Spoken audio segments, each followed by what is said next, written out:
नमस्कार, आज हम GPO 12 CE मशीन पर कंप्लीट मोटर रिप्लेसमेंट का प्रोसेस देखेंगे। इस मशीन में मोटर रिलेटेड इशू के कारण कंप्लीट मोटर असेंबली रिप्लेस करने की जा रही है। इस वीडियो में हम ओल्ड मोटर रिमूवल से लेकर नई मोटर इंस्टॉलेशन तक का फाइनल टेस्टिंग तक का कंप्लीट प्रोसेस देखेंगे। ये GPO 12 CE मॉडल है। इंस्पेक्शन के दौरान असेंबली में प्रॉब्लम ऑब्जर्व हुई है, जिसके अकॉर्डिंग हमें कंप्लीट मोटर रिप्लेसमेंट रिक्वायर्ड है। अभी हम देख रहे हैं कि फील्ड और जो आर्मेचर है दोनों शॉर्ट हो चुके हैं। अभी हम इसके जो गियर को खोल के चेक कर रहे हैं, गियर की कंडीशन कैसी है। गियर जो है परफेक्टली अभी क्लीन है, इनमें कोई भी वेट नहीं आया हुआ है। ठीक है, तो गियर तो हमें चेंज करने की रिक्वायरमेंट नहीं है, जस्ट हमें फील्ड और आर्मेचर ही चेंज करने पड़ेंगे यानी। अभी हम कंप्लीट मोटर को दोबारा से रीइंस्टॉल कर रहे हैं। सबसे पहले हम मशीन के ऊपर जो इसकी जो फील्ड है उसको बिठा रहे हैं। इसको प्रॉपर सीटिंग, माउंटिंग और अलाइनमेंट इंश्योर करना बहुत ज़रूरी रहता है। अभी हमने इसके जो फील्ड के जो वायर के कनेक्शन थे वो प्रॉपरली कर दिए। इसमें 4 कनेक्शन होते हैं। 2 स्विच के साथ कनेक्ट किए जाते हैं और 2 जो होते हैं जो ब्रश होल्डर के साथ कनेक्ट किए जाएँगे यानी। वायर को प्रॉपर बिठाने के बाद अब हम इसके जो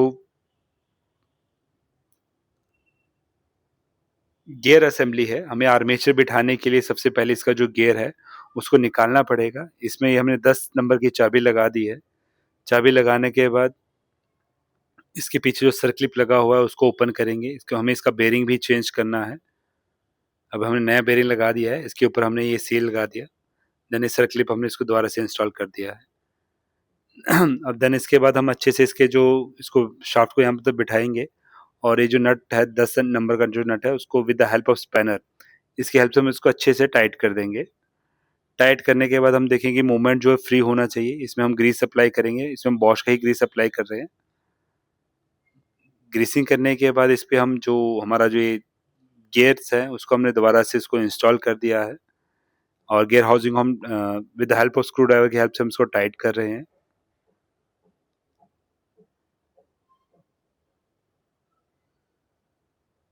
टाइट करने के बाद इसको मोटर हाउसिंग में इसको प्रॉपर्ली इंस्टॉल कर देंगे और चेक करेंगे कि जो मूवमेंट जो है फ्री मूव करना चाहिए हमारा यानी।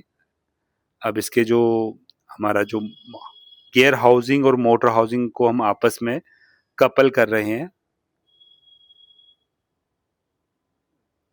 कपल करने के बाद हम इस मशीन को नो लोड पे हम इसके जो गियर कवर है उसको अच्छे से क्लीन करेंगे। ये गियर हाउसिंग है, इसके ऊपर एक प्रोटेक्शन कवर लगा हुआ है, इसको हम दोबारा से रीइंस्टॉल करेंगे। ठीक है, इस हमें जो लॉक जो दिया गया होता है, जो पुश बटन जो है, हमें इसका थोड़ा-सा ध्यान रखना रहता है। देन इसको हमने अच्छे से टाइट कर देंगे। ये जो स्क्रू है प्रॉपर बैठा नहीं है, देन इसको हम प्रॉपर बिठाने के बाद अब इसमें हम कार्बन को इंस्टॉल करेंगे। नए कार्बन है।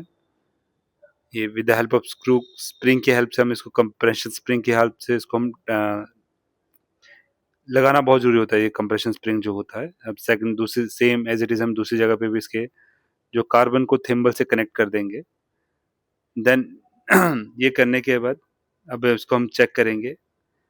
हमारे जो ये पर्सन जो रहते हैं, ये प्रोफ़ेशनल्स रहते हैं, तो आपने ये ऐसा कभी ट्राई नहीं करना है। पहले हमें इसके कवर लगा के ही चेक करना है, कभी हमें ऐसे इस तरीके का ट्रायल नहीं लेना है। ये प्रैक्टिस हम दिखा रहे हैं कि ऐसा हमें अवॉइड करना है। बहुत सारे जो जनरल सर्विस सेंटर जो होते हैं, वहाँ पे प्रैक्टिस की जाती है, तो ये चीज़ हमें अवॉइड करनी है हमेशा। हमेशा हमें प्रॉपर इंस्टॉलेशन के बाद पूरा कवर लगाने के बाद ये मशीन को हमें चेक करना है। तो हम जब अब हमने इसको फिट कर दिया, अब चेक